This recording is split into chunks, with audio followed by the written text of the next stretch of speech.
Hello everyone. इस video में हम लोग जानेंगे सोलर इंसोलेशन या सूर्यातप के बारे में, सौर स्थिरांक सोलर कांस्टेंट के बारे में और उनका डिस्ट्रीब्यूशन।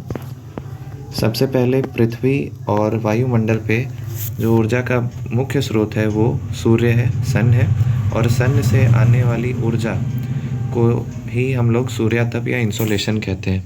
ठीक है, अब कुछ जनरल फैक्ट्स जानते हैं और सन के बारे में।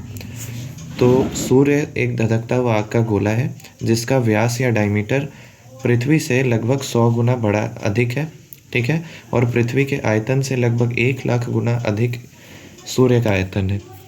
साथ ही पूरे सौरमंडल का जो 99.8% भाग है वो सूर्य में ही समाया हुआ है, इतना डेंस है हमारा सन।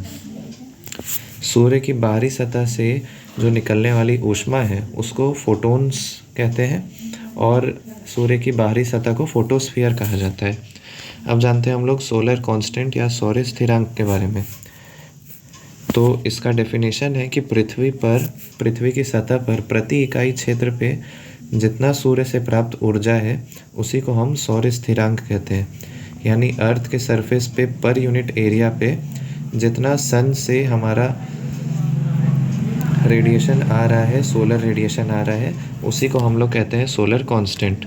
ठीक है, और सन से आने वाली ऊर्जा जो पृथ्वी पर सौर ऊर्जा जो आती है वो लघु तरंग के रूप में आती है, शॉर्ट वेव्स के रूप में आती है, और पृथ्वी को गर्म करने के बाद, ऊष्मा प्रदान करने के बाद वो दीर्घ तरंग के रूप में वापस चल जाती है। ठीक है, फिर सूर्य की बाहरी सतह की तापमान की बात करें तो वो लगभग 6000 डिग्री सेल्सियस होता है और ये फोटॉन्स के कारण होता है।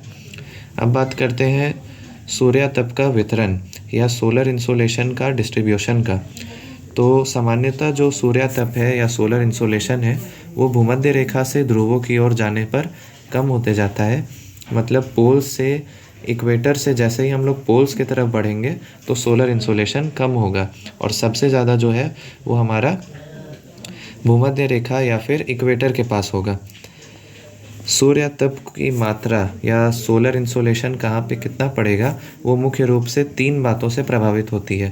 पहला है अक्षांश से, दूसरा पृथ्वी की आकृति या अर्थ के शेप से, और तीसरा पृथ्वी का परिक्रमण जिसको रिवॉल्यूशन ऑफ अर्थ कहते हैं। ठीक है, अब एक एक करके तीनों को समझते हैं। पहला हो जाएगा अक्षांश। तो निम्न अक्षांश पे कितना सोलर इंसोलेशन पड़ता है और वो कैसे प्रभावित करता है। मध्य अक्षांश और उच्च अक्षांश को हम लोग समझते हैं। तो सबसे पहला आ गया निम्न अक्षांश या लोअर लैटिट्यूड।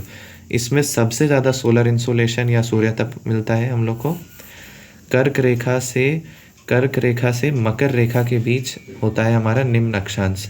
यानी जैसे ये हमारा इक्वेटर है, ये 23.5 डिग्री नॉर्थ, ये 23.5 डिग्री साउथ, तो इसके बीच वाले रीजन को हम लोग निम्न मंडल या लोअर लैटिट्यूड कहेंगे, और यहाँ पे सबसे अधिक सूर्यातप मिलता है हम लोग को।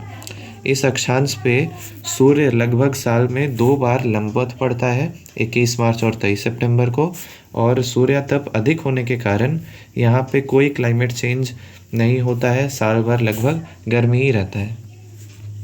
अब बात करते हैं मध्य मंडल की या मिडिल लैटिट्यूड की। तो इस अक्षांश पे सूर्य जो है वो वर्ष में एक बार अधिकतम होता है और एक बार न्यूनतम होता है।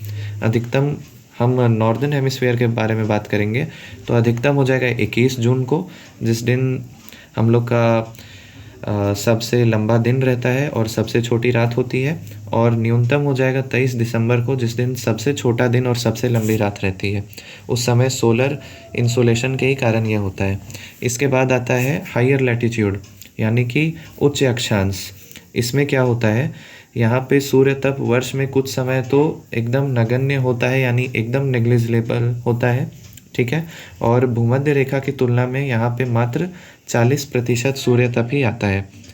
ठीक है, तो ये तो हो गया अलग अलग लैटिट्यूड्स के हिसाब से। अब जानते हैं हम लोग पृथ्वी की आकृति कैसे प्रभावित करती है सूर्यातप को या फिर सोलर इंसोलेशन को। तो पृथ्वी की आकृति जो है वो है जियोइड।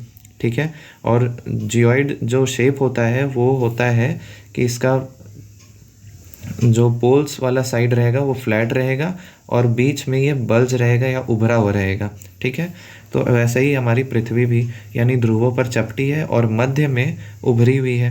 इसी के कारण सूर्य तप का वितरण भी अलग अलग हो जाता है।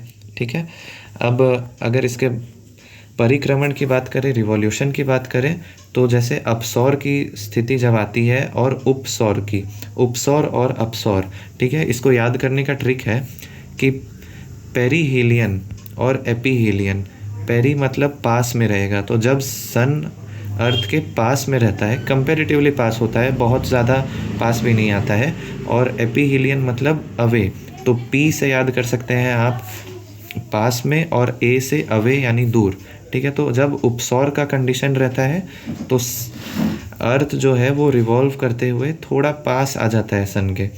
कितना पास आता है देखते हैं इसको। जैसे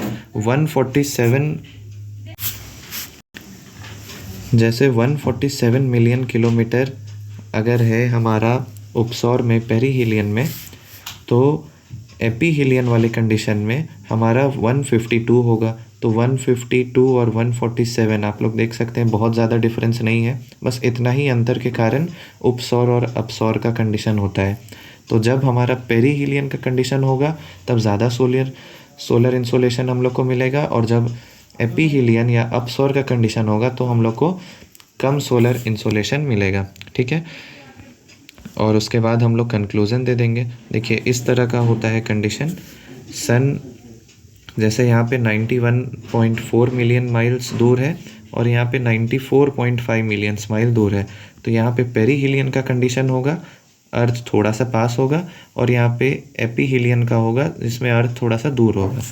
तो यही था हमारा सोलर इंसोलेशन। हम लोगों ने जाना सोलर इंसोलेशन क्या होता है, सोलर कांस्टेंट क्या होता है, और उसके डिस्ट्रीब्यूशन अलग अलग जगह पे कैसे होते हैं लैटिट्यूड्स वाइज, अर्थ के शेप के अनुसार, और फिर हम लोग अर्थ के रिवॉल्यूशन पैटर्न को समझते हुए सोलर इंसोलेशन को समझे। Thank you.